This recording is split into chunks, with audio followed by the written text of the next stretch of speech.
O tema para a gente vir falar aqui é sempre livre. E a gente nem anuncia o que vai falar. A gente vem, traz, anuncia na hora, né? Mas aí, a conversa nossa hoje é do capítulo 27, capítulo que fala sobre negócios, obra, caminho, verdade e vida. Olha qual que é o livro que nos espera aqui, na frente de todos. Né? Não existe coincidências, não? Muito bem.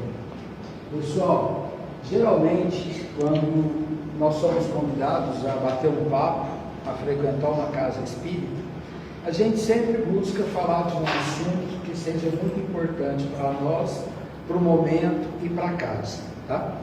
Quando nós escolhemos esse tópico aí, negócios, e porque nessa semana, semana de Natal, é porque se a gente observar bem, o que a gente transformou o Natal, o que a gente transformou o nascimento do Cristo, e o que a gente transformou esse momento, que é um momento de tanta reflexão, né, e um grande negócio. E um negócio que muitas vezes, ele cobra da gente que nós façamos até sacrifícios materiais para darmos presentes, sem necessidade, às vezes até sem poder, mas para atender alguns critérios materiais. Então, que a gente possa refletir sobre o que nós vamos conversar aqui, sobre os negócios que nós estamos fazendo na Terra, tá? Muito bem. O que eu queria primeiro explicar para vocês? O trecho que está em vermelho é o trecho do texto, é a mensagem do livro. O que está em preto são as nossas considerações. Então esse texto ele começa assim: e ele lhes disse: por que me procuráveis? Não sabíeis que me convém tratar dos negócios de meu Pai? Lucas 2,49. Quem diz isso? Né? Jesus. Em que contexto da história de Jesus, da vida de Jesus, da passagem de Jesus pela terra, isso acontece? Então, este versículo, Jesus é visto pela primeira vez quando tinha apenas 12 anos de idade. Ele foi encontrado por seus pais quando estava discutindo as Escrituras com os mestres no templo em Jerusalém. Jesus disse a seus pais que ele tinha que ficar e cumprir o trabalho de seu pai que estava nos céus. Qual a importância da gente destacar isso aqui? Porque aos 12 anos ele já tinha consciência do seu papel, da sua vinda e da sua missão. Ele já sabia que ele estava aqui não simplesmente para passar pela terra, mas para deixar uma mensagem que perdura há 2000 anos e que nós ainda não entendemos plenamente. E mais do que isso, independente da idade física, mas considerando a idade espiritual, ele já tinha envergadura moral para poder discutir as Escrituras. Então isso aqui leva a gente a refletir que nós não precisamos ter idade física para a gente dizer que estamos a serviço de Deus. Que nós não devemos ter medo de dizer isso diante da humanidade. Quantas vezes a gente nega esse compromisso? Muitos negaram na época do Cristo, em benefício da sua própria sobrevivência. Muitos enfrentaram os leões, foram para os circos romanos, e ali eles declararam o seu amor a Deus, o seu respeito às mensagens do Cristo, sem temor nenhum do abate físico. Então que a gente possa pensar aqui, se estamos preparados hoje para falar em nome de Deus.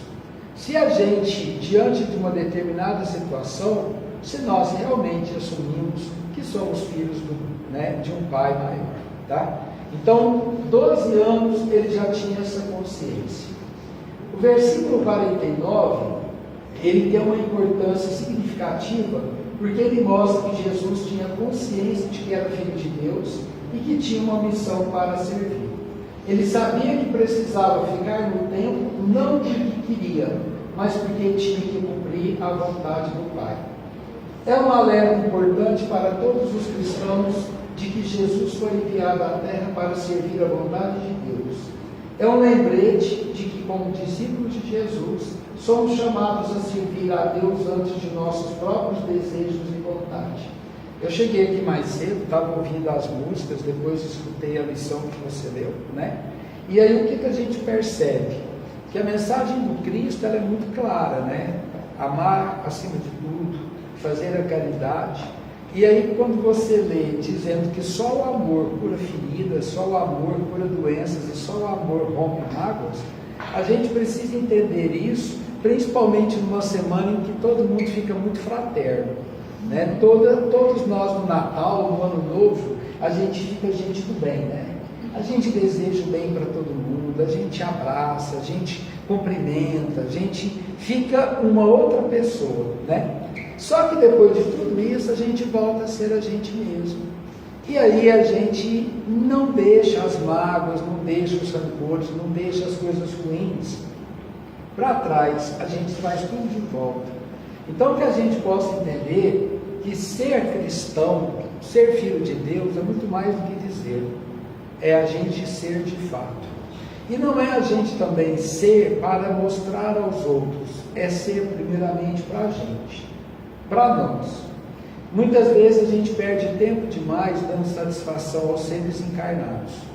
A gente precisa nos preocupar com a nossa evolução espiritual, com onde queremos chegar e mais do que isso, com os seres desencarnados, principalmente aqueles que estão conosco. Do meu lado sempre eu tenho um anjo protetor, que vela por mim, que assumiu o compromisso comigo nessa existência. A ele eu preciso dar essa satisfação primeiro. Então que não nos esqueçamos nunca de que nós não estamos aqui amando de ninguém, nós estamos aqui para servir a Deus. Mas quem é Deus? Como é que eu posso servir algo que é intangível? Como é que eu posso servir algo que não tem como tocar, falar, responder? Gente, Deus, Ele não precisa de nada disso que a gente acredita que é necessário materialmente dizendo. Deus é energia, Deus é força, Deus é tudo aquilo que nós homens não somos capazes de ser. E a fé, ela precisa acreditar nisso. Ah, mas na hora que eu preciso de Deus, Ele me abandona. Nunca a gente é abandonado por Deus. Na verdade, a gente não vê que Ele nos dá o que nós precisamos e não o que nós queremos.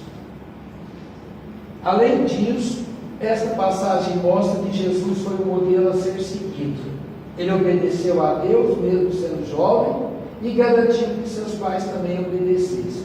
Este ato de humildade e obediência deve ser seguido por todos os cristãos. Quando tomamos decisões, devemos lembrar que somos responsáveis perante Deus. Olha, eu sempre digo que antes de sermos espíritas, a gente é cristão. E quando a gente é cristão, a gente assume um compromisso muito grande diante da humanidade. Porque quando alguém me pergunta, e aí, eu devo perdoar o meu irmão? Por que a gente deve responder? Uma vez? Não, 70 vezes 7.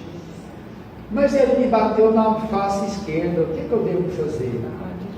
Ofereça a direita.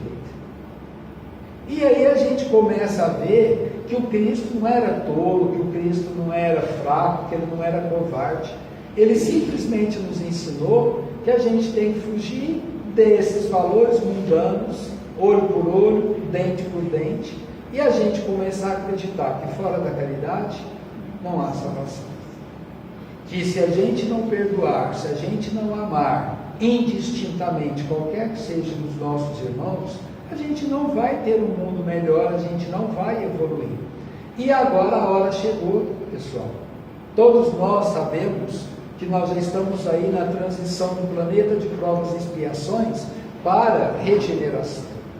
Agora mesmo, eu lembro, agora mesmo, tem poucos segundos que eu falei para minha família, feliz ano novo, que 2025 seja lindo para você. Semana que vem eu vou falar isso novamente, agora dizer assim, feliz 2026. Vocês se deram conta da velocidade do tempo? A gente percebeu que esse ano foi assim, ó, E daqui para frente vai ser assim sempre, porque o tempo ele é relativo. E ele está indo nessa velocidade para ver se a gente dá conta de sermos melhores com mais rapidez e não ficarmos parados no tempo. Vocês podem me interromper, tá, gente? Isso aqui é um bate-papo, tá bom? Muito bem.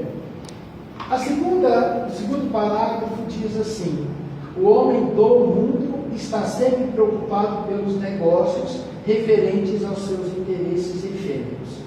E aí eu acho que é muito importante a gente fazer a distinção homem do mundo e homem no mundo, tá? A grande maioria de quem habita a Terra hoje de maneira encarnada é tudo do mundo. Estão aqui reencarnados para evoluir, para melhorar, só que quando a gente reencarna e toma consciência, a gente esquece os nossos compromissos. E aí a gente deixa que os valores materiais sejam muito mais importantes do que os valores espirituais. E aí quando esse homem do mundo começa a ter muito prazer por todos os bens materiais, ele se esquece de ser um homem no mundo. E o que é ser um homem no mundo? É fazer desse nosso planeta, dessa nossa existência, algo diferente. Eu não estou aqui simplesmente para eu nascer, crescer, morrer, evoluir, progredir sempre. Não, gente, eu estou aqui para continuar a obra do Pai. Eu estou aqui porque eu tenho obrigações assumidas na espiritualidade. Seja com quem eu permiti ser meu filho, seja com quem eu divido a minha casa enquanto companheira, seja com vocês que me convidam para vir fazer uma palestra e nós estamos aqui numa noite de 22 de dezembro conversando. Isso é ser um homem no mundo. É a gente ser como Cristo, que deixou um legado de 2000 anos e a gente está aí tentando entender essa pessoa. 2000 anos. O nosso legado vai durar quanto tempo? Quando eu desencarnar, o meu exemplo vai durar quanto tempo diante das pessoas que conviveram comigo? Então a gente precisa começar a deixar de ser esse homem do mundo para a gente ser um homem no mundo. No mundo aqui na Terra, no mundo do planeta que eu for reencarnar na próxima, dos planetas felizes que eu pretendo chegar lá e assim por diante, tá? Nós precisamos entender a distinção de negócios de Deus e negócios do mundo. Quem faz negócios de Deus? Os homens inferiores materialistas. Então, muitas vezes, a gente escuta as pessoas falando assim: se Deus quiser, semana que vem eu vou ganhar sozinho na Mega Sena.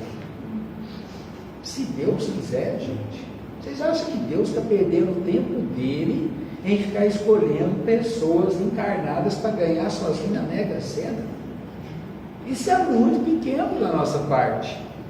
A gente caminha por aí e a gente vê atrás do carro assim uma frase: propriedade exclusiva de Jesus. Gente, se passou um ser comunista pela terra, foi Jesus, que dizia que tudo é de todos e para todos. E aí a pessoa vai lá, compra um carro, financia, pega dinheiro e diz que é propriedade exclusiva de Jesus. Aí eu chego para ele e digo assim: meu irmão, estou precisando de uma ajuda sua. Pois não, você me dá uma carona no seu carro que é propriedade exclusiva de Jesus? Agora? Não, meu amigo, eu tenho outra coisa para fazer. Esse carro é meu, não posso dividir não. Ah, mas não está escrito propriedade exclusiva de Jesus? Então nós vamos tomar cuidado com isso, certo? Sem fazer nenhuma crítica, mas para reflexão. Quando nós fazemos promessas, nós estamos negociando com a espiritualidade. Isso está errado. Ó, se eu curar, eu prometo que eu vou ser uma pessoa boa. Você não precisa curar para você ser bom, não. Você pode ser bom doente, você pode ser bom inválido, você pode ser bom do jeito que você quiser, mas não precisa negociar com a espiritualidade. Sabe por quê? Porque se você tiver que continuar doente, você vai continuar. E não é porque a espiritualidade não quis, não, é porque aquilo ali é uma escolha sua. Então a gente precisa começar a deixar de fazer negócio de Deus e negócio do mundo aí, e fazer o verdadeiro e o que é esperado pelo Pai, tá? Interesses passageiros, materialistas, despreocupados das questões e valores espirituais. Natal lá em casa, a gente combinou já tem uns anos atrás que a gente não ia dar mais presente para ninguém. Por quê? Porque teve um ano que a gente falou assim, esse ano vamos comprar presente para todo mundo? Aí a gente saiu comprando presente para todo mundo, né? E depois a gente percebeu que aquilo não fez diferença nenhuma, que foi tão efêmero, tão passageiro, e a gente ficou pagando 6 meses aquele presente, num sufoco danado.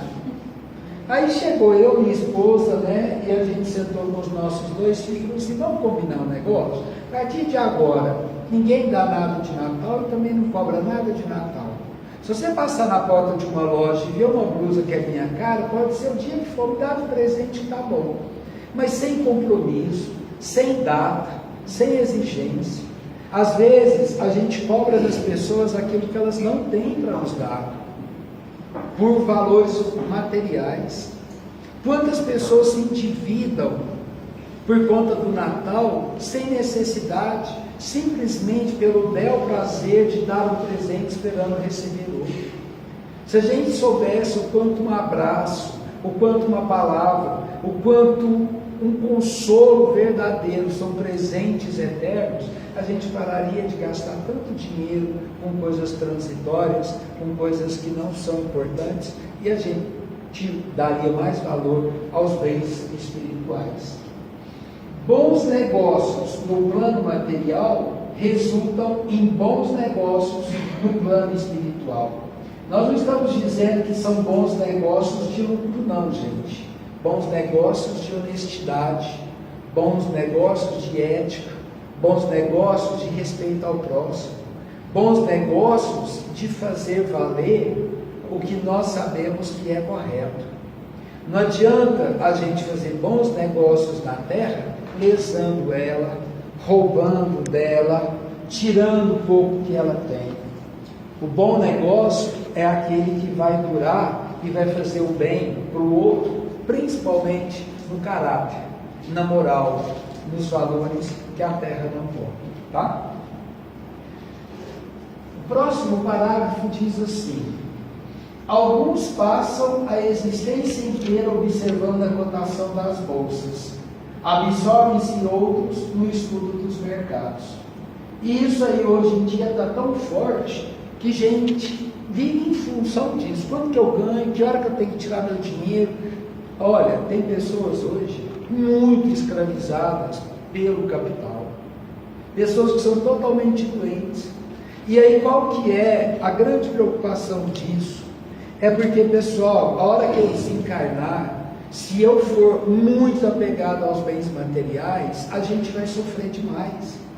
Por favor, leiam a literatura espírita para vocês verem o quanto que as pessoas que são materialistas sofrem. Aquelas que idolatram o seu corpo, quando elas desencarnam, elas não conseguem abandonar o corpo e elas sentem os vermes comendo o seu corpo, porque elas não conseguem sair do seu túmulo. Aquelas pessoas que esse vaso é meu, quando eu morrer não é para dar para ninguém. Aí quando alguém chega assim, eu vou tocar esse vaso, sente um arrepio danado, porque o espírito está aqui dando choque em quem põe a mão. Aquelas pessoas que dizem assim, ó, quando eu morrer, não faça nada com as minhas coisas, porque eu vou voltar e vou assustar todo mundo, e volta e assusta mesmo. Então a gente precisa desapegar. Sabe por quê? Porque primeiro isso aqui não é meu, isso aqui é um empréstimo. E é um empréstimo que para alguns apodrece em vida. E a gente fica cultuando isso aqui. A gente precisa cultuar nada. A gente precisa melhorar o nosso espírito, que ele sim tem vida eterna. Ah, mas o que você quer dizer com isso? Enquanto você pode, desprende de tudo e, se possível, começa a dividir as coisas. Porque senão depois vocês vão sofrer. E eu também vou. Porque não tem nada pior do que a gente chegar numa casa, num trabalho de desobsessão, e o espírito falar que tem 300 anos que ele está lá naquela fazenda vigiando os escravos dele. 300 anos, ele poderia ter evoluído, ele está lá, naquela fazenda, vigiando o escravo dele que já desencarnou, mas ele está lá, materializando aquele negócio. Isso não é brincadeira, gente. Isso é muito sério. Dependência de ter, relegando a evolução do ser. A gente trabalha muito em cima disso, né? A gente vive numa sociedade que nos cobra muito isso. Vamos deixar de lado, né, as cotações das bolsas materiais e vamos começar a cotar as bolsas espirituais. E aí eu falo para vocês, alguém sabe quanto vale um bônus hora? Todo mundo sabe o que é bônus hora? Bônus hora é o seguinte: quando a gente faz uma caridade verdadeira, despretensiosa, quando a gente tem uma atitude, principalmente espiritualizada, para um próximo, para um grupo, para uma coletividade, a gente vai amealhando, guardando na nossa poupança espiritual bônus hora, que é como se fosse a nossa caixinha, o nosso cofrinho, poupança, para quando a gente desencarnar, a gente chegar no plano espiritual e aquela quantidade de créditos que nós temos vai nos ajudar a definir para onde que nós vamos. Então, muitas pessoas, elas sabem hoje quanto vale o euro, quanto vale o dólar, quanto vale tudo, mas ela não sabe quanto que vale uma atitude infeliz dela, ou uma atitude boa, positiva. E aí, pessoal, por que que o umbral está tão cheio de espíritas? Espíritas dizem que a espiritualidade onde mais tem gente errada é onde tem espírito. Por quê? Porque os espíritas falam muito, mas nem sempre fazem o que falam. E isso para nós é uma cobrança muito séria. Não mudam o seu caráter, não mudam suas atitudes. Então a gente sabe muito bem que o que eu estou construindo aqui não é para cá, é para o plano espiritual. Aonde eu vou? Vocês já pararam para perguntar a si mesmos, se a morte lhes procurasse hoje, para onde vocês iriam? Para o céu? Eu não vou, não sei vocês. Eu vivo pedindo para eu ter um cantinho no umbral, para eu trabalhar numa casa da sopa. Certo? E outra, por que que eu sou preocupado com isso?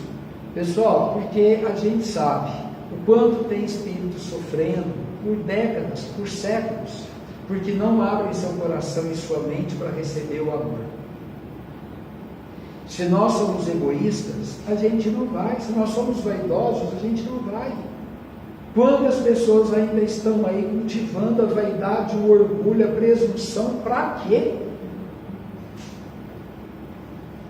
Então, pensemos nisso.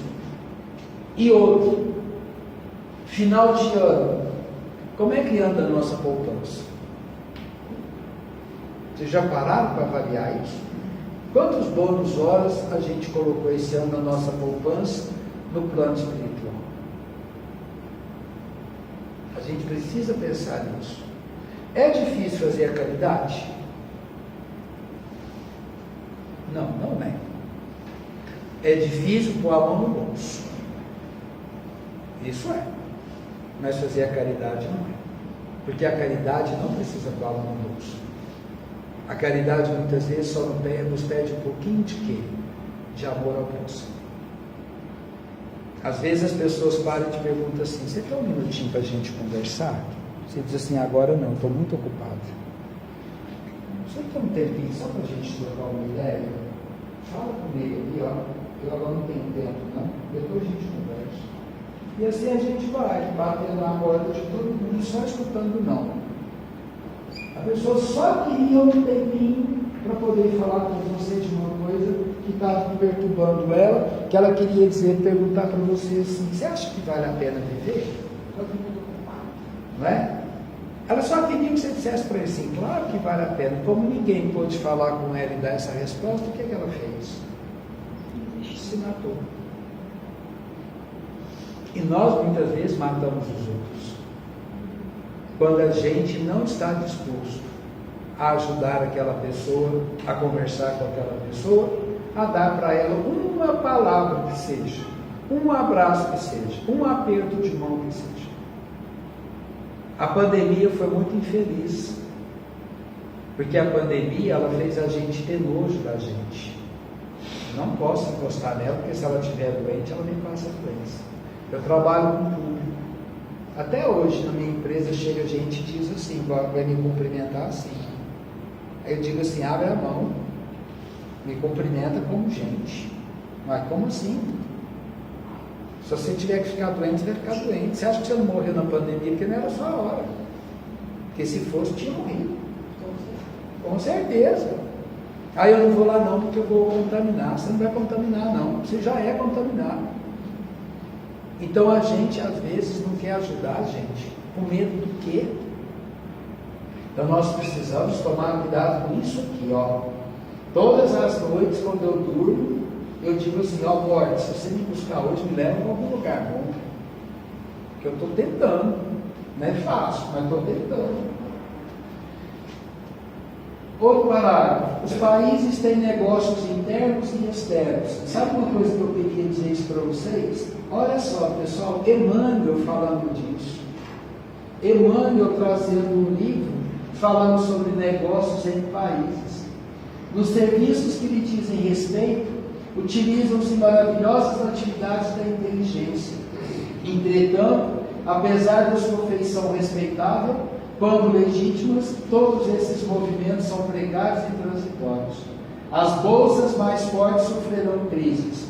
O comércio do mundo é versátil e, por vezes, ingrato.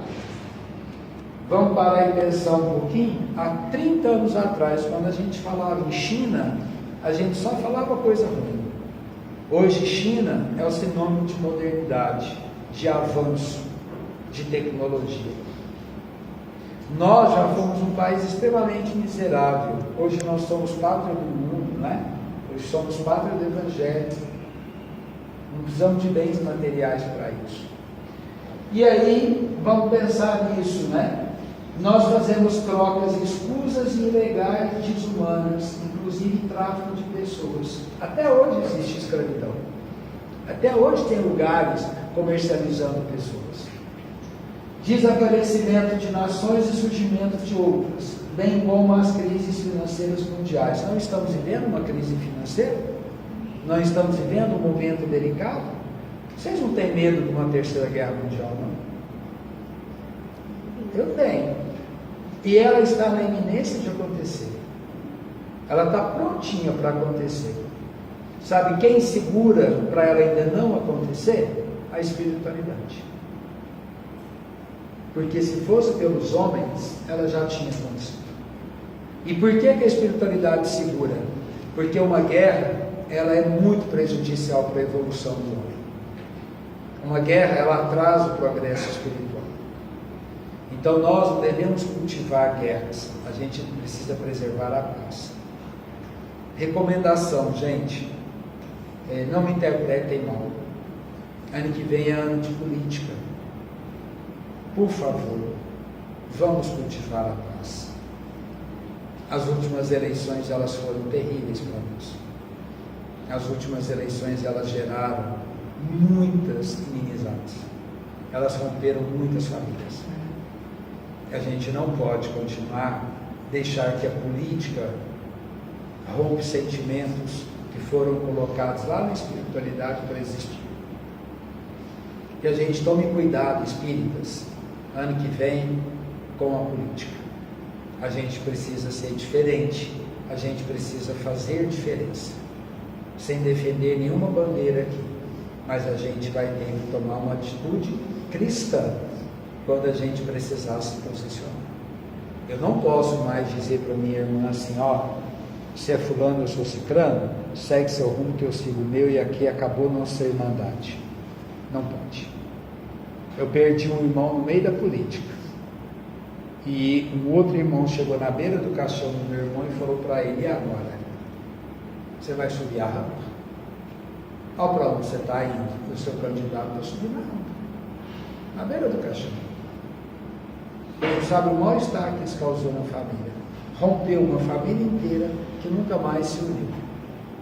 Por causa de uma besteira de ideologia partidária. Então nós espíritas temos que orar e vigiar. A gente tem que tomar cuidado para isso não entrar para cá, para isso não tomar conta da gente. Grandes desigualdades de valores entre os produtos das nações, com exploração de povos e fortalecimentos de guerra. Não precisamos nem dizer, né? O Brasil, infelizmente, até hoje vende 1 tonelada de alho, 1 tonelada de cebola, 1 tonelada de tudo que nós produzimos aqui por um valor ínfimo, miserável, porque as coisas que nós produzimos não têm valor de mercado. Então, essas trocas desiguais, elas mantêm os povos. Abandono da lei de caridade pelos povos, e aqui vivemos um momento mais delicado ainda, que é a chegada da inteligência artificial. Estamos preparados para isso? Não estamos. Eu tenho medo danado disso, porque pode ser que eu esteja falando aqui só com robôs, né? Então a gente vai ter que se preparar para isso. Ah, mas tudo que acontece na Terra já aconteceu no plano espiritual. Sim, mas é que infelizmente de lá para cá a gente desvirtua. A gente dá uma arranjadinha.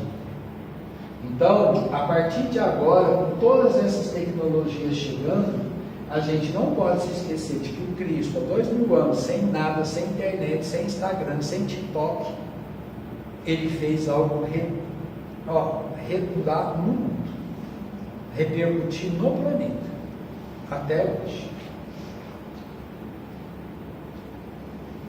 São muitos raros os homens que se consagram aos seus interesses eternos.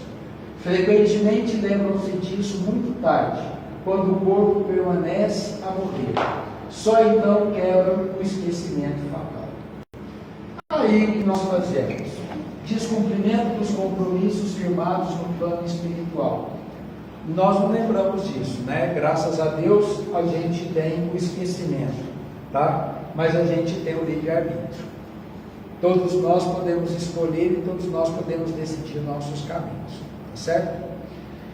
Relegamos os valores cristãos em segundo plano, diferente do homem de bem. Quem é o homem de bem? O homem de bem é aquele que todos os dias luta para ser melhor do que o dia anterior.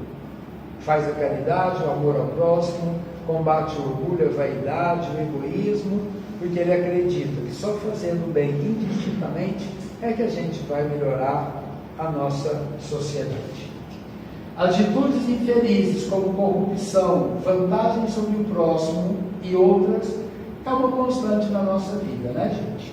Existe um negócio no Brasil muito ruim, que é o tal do jeitinho brasileiro.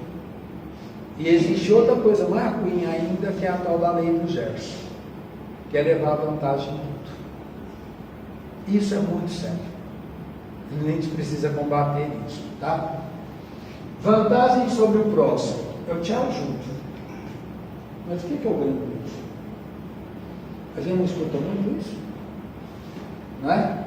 Eu estava precisando de uma ajudinha sua. Não, beleza. Mas e aí? Mão que vai? Mão que vem. Olha que coisa, né, gente? Será que o Cristo, toda vez que alguém pedia para ele assim, Senhor, o senhor pode me curar? Olha, vamos negociar. O que você está querendo? Enxergar melhor? Olha, vamos bater um papo, quem sabe eu consigo. Alguém já viu isso nas passagens de Cristo? Não, gente, simplesmente a pessoa chegou para ele e falou assim, Senhor, e aí, o que é que eu devo fazer? Vai, não peques mais.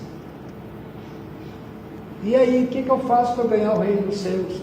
Vai lá, dá tudo que tem e me segue. Não é? E aí eu brinco muito, eu fui numa outra casa de espírita agora esses dias, e eu brinco muito assim, o Cristo está entrando por ali, vocês estão vendo? Olha lá, está entrando, está chegando aqui, e diz para todos nós, e aí meus irmãos, vamos, siga-me, larga tudo que vocês têm e vem comigo agora. O que a gente falaria para ele? Senhor, me desculpa. Agora? Não, eu tenho uma ceia depois de amanhã, viagem marcada. Faz assim, volta ano que vem que a gente conversa. Não, é agora. O Cristo, pessoal, não tem hora marcada. O Cristo é qualquer hora. E quem é o Cristo? Somos todos nós. Como é que é o Cristo? A feição que você quiser. Mas não se esqueça do que ele representa. Ele pode ser branco, negro, alto, baixo, homem, mulher, qualquer coisa. A gente só não pode esquecer o que ele foi, o que ele representa e o que ele é. Só isso, que é muito importante. Na pergunta 941, no Livro dos Espíritos, ele fala sobre a diferença do homem carnal e o homem moral. Dá para a gente entender só que o que é. O que é o homem carnal? O homem carnal somos nós, onde prevalece o materialismo sobre o espiritual. E o que é o homem moral? O homem moral é aquilo que a gente deveria ser. É predominar os valores da alma sobre os valores da terra. Nessa pergunta 941, ele faz esse questionamento. E diz assim: para muitas pessoas, o temor da morte é uma causa de perplexidade. De onde lhes vem esse temor, tendo eles diante de si o futuro? Por que a gente tem medo da morte? Vocês já se perguntaram? É o desconhecido, né? É o desconhecido, não é? E mais do que o desconhecido, a senhora sabe para onde a senhora vai? Alguém veio dizer para a senhora assim: ó, como é que a senhora chama? Eu, Maria do Sagrado. Maria do Sagrado, eu vim aqui para te dizer hoje que quando você partir dessa para uma melhor ou para uma pior, você vai para tal lugar. Alguém te diz isso? Não. Mas quem que muitas vezes nos diz isso no dia a dia? A consciência. Ela nos fala. Então, pessoal, a gente precisa ser esse homem moral e cada dia menos homem carnal. Gente, é fácil? Não. Vocês estão falando com uma pessoa que dá conta disso? Não. Só que todo dia eu tento. Todo dia eu luto. Todo dia eu batalho. Eu sou um ser perfeito? Longe disso. Sabe por que eu estou aqui hoje? Para eu poder dar conta de um pouco mais das minhas obrigações. Era muito mais cômodo para mim dizer não. Mas eu preciso disso. Porque eu arrasto multidões espirituais comigo todos os dias. Multidões que de um lado querem o meu bem, do outro lado querem o meu fracasso. De um lado são os meus amigos, são os meus simpáticos, do outro lado são os meus inimigos. E para quem que eu tenho que trabalhar todos os dias? Para os simpáticos, mas muito mais para os inimigos. Todos os dias eu me pergunto, eu vou sair dessa com quantos inimigos e com quantos simpáticos? Se porventura o prato do simpático ser mais pesado do que o prato dos inimigos, já valeu. A gente não pode levar mais inimigos do que eu já tenho, porque os inimigos são os meus obsessores. Os inimigos são aqueles que só torcem contra a minha pessoa, a minha evolução. E como é que eu transformo inimigos em simpáticos? Pelo exemplo, pela conduta, pela reforma moral. Não tem outro caminho. Eu tenho vários espíritos comigo que me instigam ao mal. Por que que eles não continuam comigo? Porque eu luto contra o mal e aí eles não têm terra fértil comigo. Quando você chega lá e você diz assim: ó, essa aqui é para o santo, nós estamos alimentando os vícios espirituais. São pequenas atitudes que nós temos que a gente precisa evitar, mas que fazem uma grande diferença. Estamos terminando, tá, pessoal? No entanto, a criatura humana deveria entender na iluminação de si mesma, o melhor negócio da Terra, porquanto semelhante operação representa o interesse da providência divina a nosso respeito. Vamos priorizar os negócios da alma, que são milenares e definitivos. Vamos valorizar a importância do conhecimento compartilhado e os reflexos no processo de evolução do planeta. Vamos todos os dias fazer uma autoanálise e buscar a nossa reforma íntima, revendo comportamentos e valores. Vamos dar importância ao progresso intelectual aliado ao moral. Nada disso aqui é impossível. Nada disso aqui para nós é difícil. É uma questão de querer, é uma questão de prioridade. Antes da gente partir para o último tópico, eu queria fazer a dinâmica que toda vez eu faço e que toda vez eu vejo quanto ela é importante. Vamos nos cumprimentar. Vamos dizer aos outros boa noite. Vamos pegar na mão das pessoas que nós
Pessoal, por que eu faço isso? Para vocês perceberem e nós percebermos que uma atitude muito simples, ela além de fazer toda a diferença, ela traz para o ambiente uma paz, uma alegria, uma fraternidade. A gente deveria fazer isso em todos os lugares que a gente entrar. Mas eu não cumprimento quem eu não conheço. Você não sabe quem está do seu lado. Como que você não conhece? Vocês acham que vocês estão aqui hoje à noite à toa? Vocês acham que vocês foram reunidos para vir aqui hoje e me escutar do nada? Não. E junto de vocês, vocês acham que não tem um tanto de espírito que veio junto? Então, quando a gente faz uma dinâmica como essa, é para a gente passar adiante a alegria. Olha o quanto melhorou o semblante de vocês. Olha o quanto melhorou o ambiente. Vocês estavam sisudos, calados, porque eu só estava falando, cobrando, falando, exigindo, dizendo, apontando o dedo, né? E aí, quando a gente pega na mão, a gente cumprimenta, a gente emana energia. É difícil, gente? Não. Mas a gente precisa querer. Isso é na rua, isso é no ônibus, isso é no mercado, isso é no elevador, isso é na casa espírita, isso é na sua casa. Isso é um gesto muito simples, mas muito significativo, tá? E aqui agora eu acho que a gente termina nisso. Deus permitiu as transações no planeta para que aprendamos a fraternidade nas expressões da troca. Olha o que nós fizemos aqui agora. Uma troca de energia, de simpatia. Deixou que se processasse os negócios terrenos, de modo a ensinar-nos através deles qual o maior de todos. Eis porque o Mestre nos fala claramente nas anotações de Lucas. Não sabíeis que me convém tratar dos negócios de meu Pai? E é o que nós devemos fazer. Tratar dos negócios do nosso Pai. Tá? E aí, para finalizar, as reflexões. Para quais negócios estamos reencarnados? Vocês sabem disso? A gente reencarnou para dar conta de fazer que negócio? Eu, por exemplo, tenho um filho PCD de 30 anos. Eu sei que ele é o meu negócio. Eu sei que ele é o compromisso que eu firmei. Então, com ele, eu não vou pisar na bola. Porque eu prometi para mim e para ele que eu e ele vamos voltar muito melhores nessa. E nós estamos fazendo que negócios por aí? Os seus inimigos você já procurou? As suas antipatias você já procurou? Como têm sido nossas transações nesta existência? Transações espirituais, nada de materiais. Como é que está meu caderninho de bônus hora? Nas perguntas 799 e 802, a pergunta é: qual o papel do Espiritismo no progresso da humanidade e no uso da razão? E aí ele responde assim: de que maneira o Espiritismo pode contribuir para o progresso? Destruindo o materialismo, que é uma das chagas da sociedade. Ele faz os homens compreenderem onde está o seu verdadeiro interesse. A vida futura, não estando mais velada pela dúvida, o homem compreenderá melhor que pode assegurar o seu futuro através do presente. E a outra pergunta é: desde que o Espiritismo deve marcar o progresso na humanidade, por que os espíritos não apressam esse progresso através de manifestações tão gerais e patentes que possam levar a convicção aos mais incrédulos? Desejaríeis milagres? Mas Deus os semeia a mancheias nos vossos passos, e tendes ainda os homens que o negam. O Cristo, ele próprio, convenceu os seus contemporâneos com os prodígios que realizou? E aí, para que a gente vai querer que venham espíritos dizendo para nós? A gente não vai acreditar. E por fim, como as casas espíritas têm contribuído para estas questões? Aí é a nossa responsabilidade. As casas espíritas estão fazendo bons negócios? Elas estão formando bons negociantes? Então, a gente não pode sempre jogar a responsabilidade para o outro. A responsabilidade começa primeiro dentro das nossas casas. Pessoal, a mensagem de hoje era essa. Eu só queria trazer para vocês essa reflexão, porque nós estamos aí na semana do Natal, uma semana em que a gente compra tudo, gasta muito, desperdiça comida, joga centenas de toneladas de alimentos no lixo, enquanto milhões de pessoas passam fome. Natal que a gente se une, reúne, cumprimenta, saúda, felicita, mas que por outro lado a gente ainda embriaga, a gente faz muitas coisas erradas e a gente ainda alimenta muitos vícios. O que eu desejo para nós é que a gente reflita sobre isso, o verdadeiro sentido do Natal. E mais do que isso, 2026 bate à porta. Vamos assumir um compromisso conosco? Um só. Eu gosto da maledicência, eu vou terminar 2026 menos maledicente.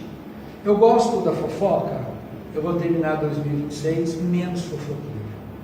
Eu tenho um vício que eu sei que ele não é bom, trabalhe para acabar com ele no ano que vem. Tudo que a gente faz de bom para a gente, reflete de bem para os outros. E tudo que a gente faz para a gente e faz para os outros, a gente faz para a humanidade. E é nosso papel deixar a humanidade melhor do que quando nós chegamos aqui. Muito obrigado. Feliz Natal, boas festas. Tem uma pessoa aqui que é a Elza, que eu conheço há 30 e poucos anos, né, Elza? E a gente está na luta há quantos anos, né? Na batalha. Então a gente não esmorecer jamais, tá? Foi um prazer estar com vocês, conhecer vocês. E quando vocês cruzarem comigo na rua, diz assim: oi, Fábio, tá bom? Pega na minha mão, me cumprimenta, para a gente continuar essa energia lá fora. Obrigado. Sim, mais uma